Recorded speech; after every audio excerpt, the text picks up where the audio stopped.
Hi guys, সবাইকে আসসালামু আলাইকুম ওয়া রাহমাতুল্লাহ। Welcome to MD Arman computer institute. আজকে আমাদের টপিক হলো MS Excel basics for beginner class number 7। তো ক্লাস নাম্বার 1 থেকে 6 পর্যন্ত যারা মিস করছেন তারা অবশ্যই ওগুলো দেখে আসবেন। তো আমরা আজকে কভার করব ক্লাস নাম্বার 7 এ অ্যালাইনমেন্ট সেটিং, ঠিক আছে? তো অ্যালাইনমেন্ট সেটিং কিভাবে করব আমরা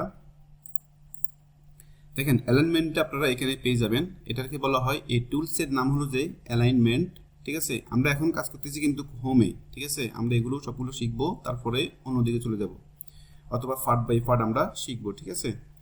তো অ্যালাইনমেন্টের কাজগুলো আমরা কিভাবে করব? এটা হলো যে টপ অ্যালাইন, মিডল অ্যালাইন, তারপর হলো যে বটম অ্যালাইন, তারপরে লেফট, সেন্টার, রাইট, এগুলো আমি পরে বলবো। প্রথমে এগুলো শিখিনি আমরা।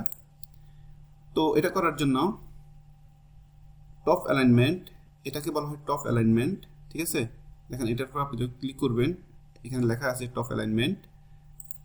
একটু খেয়াল করেন, আমি যখন এখানে ক্লিক করছি এটা একটু উপরে চলে গেছে, অথবা এটা টপে চলে গেছে, ঠিক আছে? আমি যদি এখানে ক্লিক করি একটু নিচে চলে আসবে, এটা আরও নিচে চলে আসবে, ঠিক আছে? মানে এটা মিডল, এটা হলো যে উপরেরটা, টপটা, ঠিক আছে? এভাবে করে আপনারা এগুলো করতে পারেন। তারপর এটা হলো যে আপনার রাইটে রাখবেন, আপনার প্যারাগ্রাফটাকে আপনি রাইটে রাখবেন নাকি লেফটে রাখবেন, সেই কাজগুলো এখান থেকে করতে পারবেন, ঠিক আছে? আমি সেন্টারে দিচ্ছি। এখন আমি এটাকে একটু বড় করি, তাহলে আপনারা বুঝতে পারবেন। আমি এটাকে একটু বড় করি, তাহলে আপনার বিষয়টা আর একটু ভালো করে বুঝতে পারবেন। আমি যদি এখানে ক্লিক করি, দেখেন এটা একদম লেফটে চলে আসছে, সরি রাইটে চলে আসছে। এখানে ক্লিক করলে লেফটে চলে যাবে, এখানে ক্লিক করলে সেন্টারে চলে আসবে। আমি যদি সেন্টারেও এখানেও রাখি, তারপরে আপনার মিডল অ্যালাইনমেন্ট রাখি, তাহলে এটা সেন্টারে হয়ে যাবে, ঠিক আছে? তো এইভাবে করে আপনাদের কাজগুলো আপনারা করতে পারেন। তারপর আমরা শিখব, এখানে দেখেন একটা অপশন ডিসক্রিট ইন্ডেন্ট। ওকে, ডিসক্রিট হলে যে আপনি এই কাজটা দুইভাবে করতে পারেন। আপনার প্যারাগ্রাফের পরে আপনার মাউসটা রাখছেন, মাউসটা রাখার পরে আপনার যে এটা আছে কিবোর্ড আছে, কিবোর্ডের যে অ্যারোগুলো আছে অ্যারোতে আপনি কাজগুলো করতে পারেন, ঠিক আছে? দেখেন এভাবে করতে পারেন। আর একটা আমি আপনাদেরকে এখানে দেখাবো, তার মানে আপনারা এখানে দেখতেছেন এই জন্য আমি আপনাদেরকে এখানে দেখাবো। তো এখানে আপনারা এখানে দেখেন ডিসক্রিট করার জন্য এখানে দেখেন।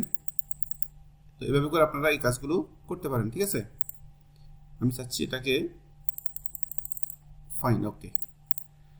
তারপরে আমরা এখন শিখবো এটা ওরিয়েন্টেশন। ওরিয়েন্টেশন কাজগুলো কি আমি আপনাদেরকে একটু দেখাই। এটার কাজ হলো যে আমি এখানে একটু ক্লিক করি, তারপরে অ্যাঙ্গেল ওয়াইজ, দেখেন এটা এখন অ্যাঙ্গেল ওয়াইজ হয়ে গেছে। আমি এটাকে নিচে করে দিই, একটু বড় করি আমি এটাকে।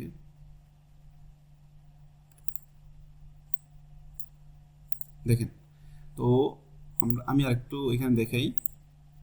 তো আপনাদের রিকোয়ারমেন্ট অনুযায়ী আপনারা এগুলো করতে পারেন, ঠিক আছে? রোটেট যে কোনো এতে আপনারা, তার মানে এটার নাম হলো যে ওরিয়েন্টেশন, ঠিক আছে? তো এখানে ক্লিক করলে আপনাদের ইচ্ছা অনুযায়ী আপনারা এগুলো করতে পারবেন, ঠিক আছে? তো আশা করি এটা বুঝতে পারছেন। তারপর আমাদের আছে যে এখানে রাফটেক্স কিভাবে করব। ফর এক্সাম্পল এখানে এখন দুইটা কলম আছে, এখানে একটা কলম, এখানে একটা, অথবা এইটা একটা কলম, এখানে একটা কলম, ঠিক আছে? আমি চাইতেছি এই দুইটা কলমটাকে একটাই করার জন্য, সেটার জন্য আমাদেরকে ইউজ করতে হবে মার্জ এন্ড সেন্টার, ঠিক আছে? এখানে ইউজ করতে হবে। দেখেন এখানের যেই লাইনটা ছিল সেটা আর এখন নাই, ঠিক আছে? তো আশা করি এটা বুঝতে পারছেন। তো তাহলে আজকে আমরা কি শিখলাম? অ্যালাইনমেন্ট সেটিং, ঠিক আছে?